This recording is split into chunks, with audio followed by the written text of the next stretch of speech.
بسم اللہ الرحمن الرحیم۔ السلام علیکم ورحمۃ اللہ وبرکاتہ۔ ناظرین، آج کا ہمارا موضوع ہے کہ اللہ تبارک و تعالی نے حضرت عزرائیل علیہ السلام کی ڈیوٹی ہی کیوں لگائی کہ وہ لوگوں کی روحیں قبض کرے۔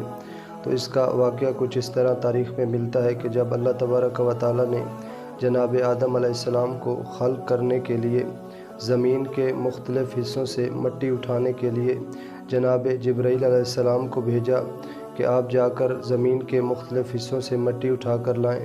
جبرائیل علیہ السلام جب زمین پر آئے تو انہوں نے جب ایک جگہ سے مٹی اٹھانا چاہی تو زمین کے اندر سے آواز آئی کہ اللہ آدم کو کیوں خلق کرنا چاہتا ہے۔ تو جناب جبرائیل علیہ السلام نے کہا کہ اللہ تبارک و تعالی چاہتا ہے کہ نسل آدم کو بڑھایا جائے اور ان میں سے جو اچھے اعمال کرے انہیں جنت میں ڈالا جائے اور جو نیک اعمال نہ کرے انہیں ہمیشہ کے لیے جہنم میں رکھا جائے۔ جب زمین نے یہ بات سنی تو اس نے جناب جبرائیل علیہ السلام کو کہا کہ تجھے خدا کی وحدانیت کا واسطہ، خدا کی بزرگی کا واسطہ یہاں سے مٹی نہ اٹھاؤ، بلکہ کہ اللہ تبارک و تعالیٰ کو کہو کہ میں اس کا عذاب جو ہے وہ برداشت نہیں کر سکتی۔ تو جب یہ بات زمین کی طرف سے کی گئی تو تاریخ کہتی ہے کہ جناب جبرائیل علیہ السلام مٹی اٹھائے بغیر واپس چلے گئے۔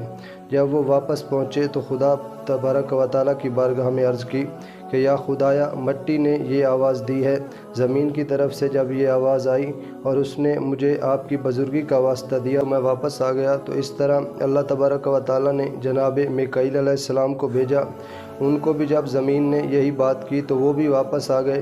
اسی طرح جناب اسرافیل علیہ السلام بھی جب واپس آ گئے تو اللہ نے جناب عزرائیل علیہ السلام کو حکم دیا کہ آپ جا کر زمین سے مٹی اٹھا کر لائیں۔ جب جناب عزرائیل علیہ السلام زمین پر پہنچے تو انہوں نے مٹی اٹھانا چاہی تو زمین نے جب وہی بات کی تو جناب عزرائیل علیہ السلام نے ان کی ایک بات نہ سنی، بلکہ انہوں نے کہا کہ اللہ کا جو حکم ہے میں اس کو سامنے رکھتے ہوئے آپ کی کوئی بات نہیں سنوں گا۔ یعنی جناب عزرائیل علیہ السلام مختلف جگہوں سے مٹی اٹھا کر خدا کی بارگاہ میں جب پہنچے تو اللہ تبارک و تعالیٰ نے کہا کہ آپ نے چونکہ میرے حکم کی تعمیل کی ہے اور مٹی پر جو ہے وہ رحم نہیں کیا میرے حکم کے سامنے، تو اسی لیے میں جو ہے آپ کو موت کا فرشتہ مقرر کرتا ہوں، یعنی ابن آدم کی جو روحیں ہیں وہ آپ قبض کرو گے۔ اس کے بعد جو ہے اللہ تبارک تعالیٰ نے کہا چونکہ جب روحیں قبض کی جائیں گی تو ایک بچے کو ماں سے جدا کیا جائے گا اور آپ کو یہ جو دکھ ہے وہ نہیں ہونا چاہیے، یعنی آپ کو یہ ہونا چاہیے کہ میں حکم خدا کی تعمیل کر رہا ہوں۔ یعنی اسی طرح ماں کو بیٹے سے جدا کیا جائے گا، بیٹے کو ماں سے جدا کیا جائے گا۔ اگر یہ حالات آپ دیکھ سکو گے تو پھر اس کے بعد جو ہے اللہ تبارک و تعالیٰ نے جناب عزرائیل علیہ السلام کی یہ ڈیوٹی لگائی کہ آپ نے آج کے بعد جو ہے وہ ابن آدم کی روحیں قبض کرنی ہیں۔ تو اس وقت سے لے کر آج تک جو ہے جناب عزرائیل علیہ السلام لوگوں کی روحیں قبض کر رہے ہیں اور اللہ کی طرف سے ان کی ڈیوٹی لگائی گئی ہے۔ یعنی اس میں اگر آپ دیکھیں کہ کوئی ایسی چیز نہیں ہے یا کوئی ایسا زیرو نہیں ہے جس کو موت نہیں آنی۔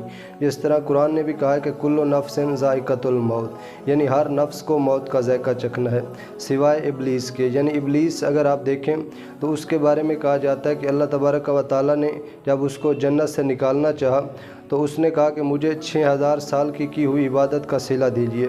تو اللہ تبارک و تعالیٰ نے جب اس سے پوچھا کہ آپ کیا صلہ چاہتے ہیں تو اس نے کہا کہ مجھے قیامت جو ہے وہ زندہ رکھا جائے، تاکہ جب آپ مردوں کو اٹھائیں گے تو مجھے اس وقت تک زندہ رکھا جائے۔ تو اللہ نے کہا کہ کیا تم موت سے فرار چاہتا ہے؟ اس طرح تجھے وقت نہیں دیا جا سکتا، بلکہ ہاں وقت معلوم تک جو ہے تجھے مہلت دی جاتی ہے۔ اب وقت معلوم کیا ہے اس میں مختلف روایات ملتی ہیں۔ بعض روایات یہ کہتی ہیں کہ وقت معلوم سے مراد وہ وقت ہے جب سور پھونکا جائے گا یا جو ندائے آسمانی آئے گی اس وقت تک اسے وقت معلوم کہا گیا ہے۔ بعض روایت میں کہا جاتا ہے کہ جب امام زمانہ عجل اللہ تعالیٰ فرجہ الشریف تشریف لائیں گے تو اس کو وقت معلوم کہا گیا ہے۔ یعنی ابلیس کے علاوہ جو ہے تمام انسانوں کو جو موت آتی ہے یا ان کی جو روحیں قبض کی جاتی ہیں وہ جناب عزرائیل علیہ السلام کی طرف سے کی جاتی ہیں۔ والسلام۔